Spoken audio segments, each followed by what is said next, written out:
Boy in Striped Pyjamas, Chapter 4. What they saw through the window.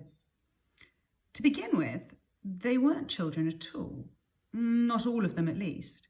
There were small boys and big boys, fathers and grandfathers, perhaps a few uncles too, and some of those people who live on their own on everybody's road, but don't seem to have any relatives at all. They were everyone. "Who are they?" asked Gretel, as open-mouthed as her brother was these days. As her brother often was these days. "What sort of place is this?" "I'm not sure," said Bruno, sticking as close to the truth as possible. "But it's not as nice as home. I do know that much." "And where are all the girls?" she asked. "And the mothers and the grandmothers?" "Perhaps they live in a different part," suggested Bruno. Gretel agreed. She didn't want to go on staring, but it was very difficult to turn her eyes away. So far, all she had seen was the forest facing her own window, which looked a little dark, but a good place for picnics, if there was any sort of clearing further along it. But from this side of the house, the view was very different. It started off nicely enough. There was a garden directly beneath Bruno's window, quite a large one too, and full of flowers which grew in neat, orderly sections in soil that looked as if it was carefully tended by someone who knew that growing flowers in a place like this was something good that they could do, like putting a tiny candle of light in the corner of a huge castle on a misty moor on a dark winter's night. Past the flowers, there was a very pleasant pavement with a wooden bench on it, where Gretel could imagine sitting in the sunshine and reading a book. There was a plaque attached to the top of the bench, but she couldn't read the inscription from this distance. The seat was turned to face the house, which usually would have been a strange thing to do, but on this occasion she could understand why. About 20 feet further along from the garden and the flowers and the bench with the plaque on it, everything changed. There was a huge wire fence that ran along the length of the house and turned in at the top, extending further along in each direction, further than she could possibly see. The fence was very high, higher even than the house they were standing in, and there were huge wooden posts like telegraph poles dotted along it, holding it up. At the top of the fence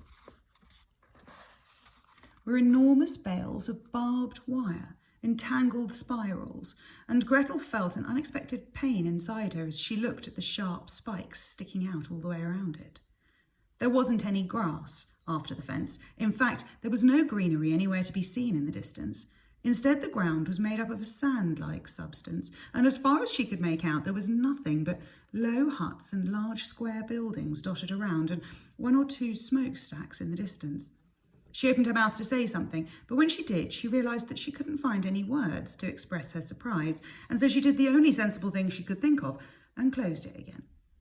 "You see," said Bruno from the corner of the room, feeling quietly pleased with himself, because whatever it was that was out there, and whoever they were, he had seen it first, and he could see it whenever he wanted, because they were outside his bedroom window and not hers, and therefore belonged to him, and he was the king of everything they surveyed, and she was his lowly subject.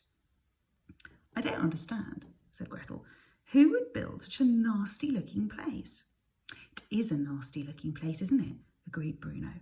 "And I think those huts only have one floor too. Look at how low they are." "They must be modern types of houses," said Gretel. "Father hates modern things."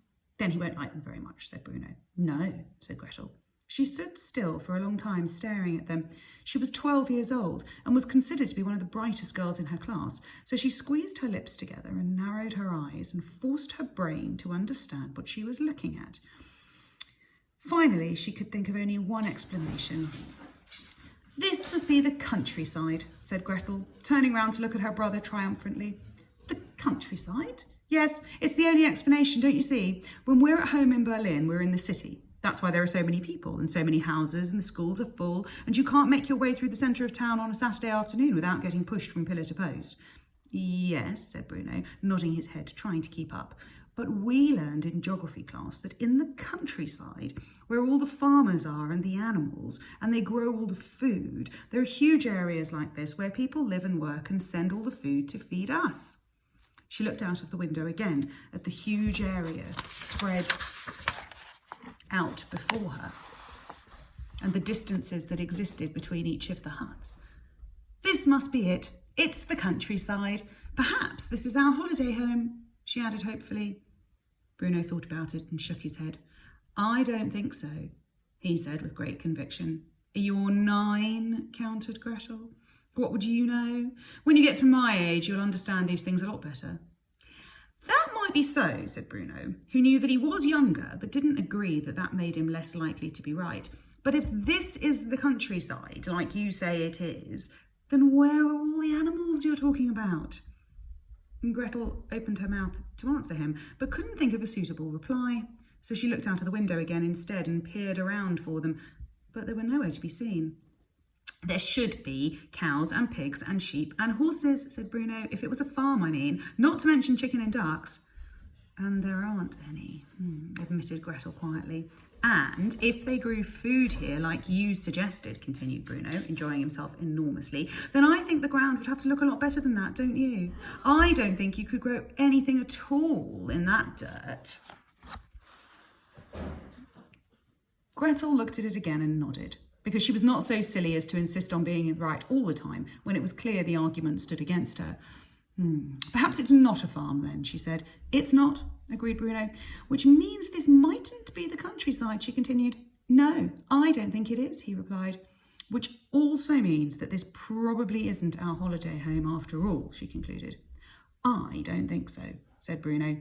He sat down on the bed for a moment and wished Gretel would sit beside him and put her arm around him and tell him that it was going to be all right and that sooner or later they'd get to like it here and they'd never want to go back to Berlin. But she was still watching from the window, and this time she wasn't looking at the flowers or the pavement or the bench with the plaque on it or the tall fence or the wooden telegraph poles or the barbed wire bales or the hard ground beyond them or the huts or the small buildings or the smokestacks. Instead, she was looking at the people.